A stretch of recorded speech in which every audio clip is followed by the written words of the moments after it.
Ayan guys, magluluto tayo ng balatong.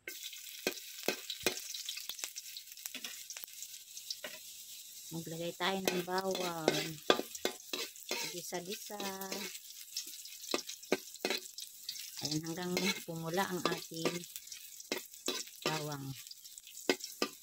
And then, ilalagay natin ang ating sibuyas.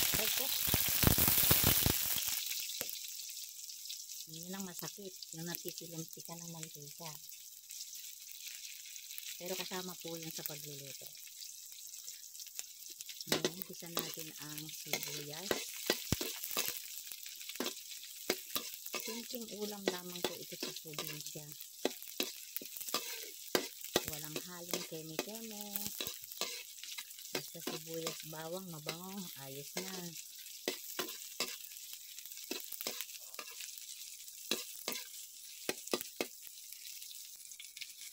At pag nangamoy na ang ating sibuyas, alam nyo na, luto na ang ating sibuyas. Kaya ilalagay na natin ang ating munggo, balatong, sa Tagalog. Ang mga probinsyang Batangas, Mindoro, ang tawag dyan ay balatong. At yung pinagtanggalan natin, pinaglagaan natin ng balatong, ating lalagyan ng tubig para yun ang ating isasabaw.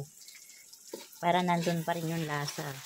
At yan, pag nailagay na natin ang ating balatong, ay ating igisa. Masarap po yung medyo gisang-gisa na po yung balatong sa mantika at saka sa sibuyas. At pag maayos ang ating pagkakagisa, ayan, ay ilalagay na natin yung tubig. Ayan, maingay po doon. Pagpasensyahan na.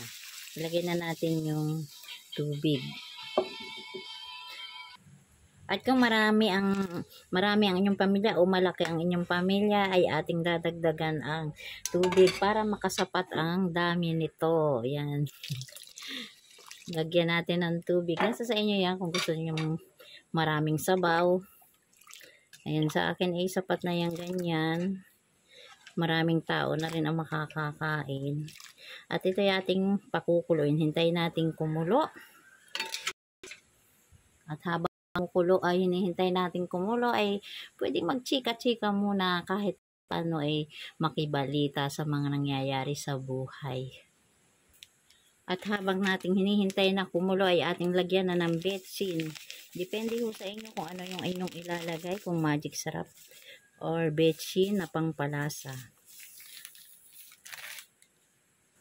At lalagyan na rin natin ang asin.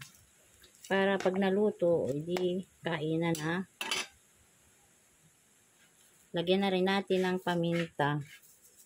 Masarap ang munggo pag may paminta.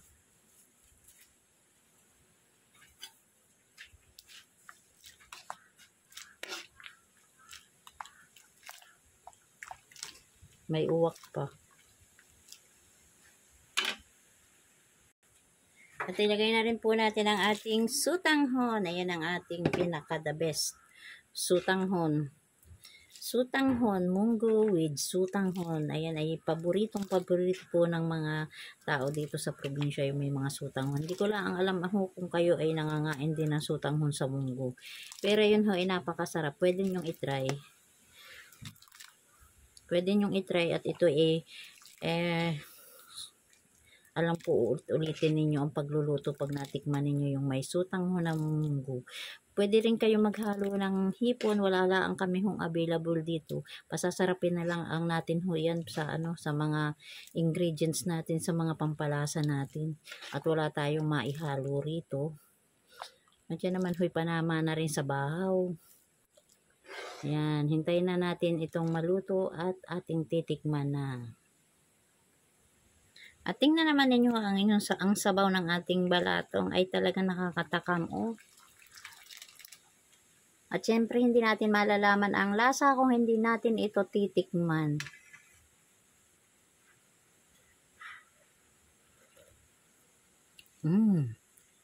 Sarap talaga ng may sutanghon na munggo.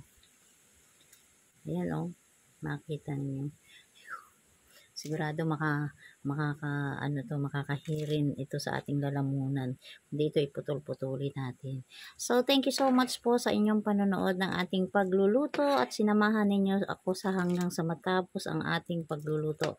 Ayan, maraming salamat at sa mga gusto pong mag-follow, pakipindot na po ang follow button dyan at makikipag-subscribe din po sa aking channel, sa YT channel ko. Pakisubscribe na din po ang aking YouTube channel. Thank you so much po. Follow for more.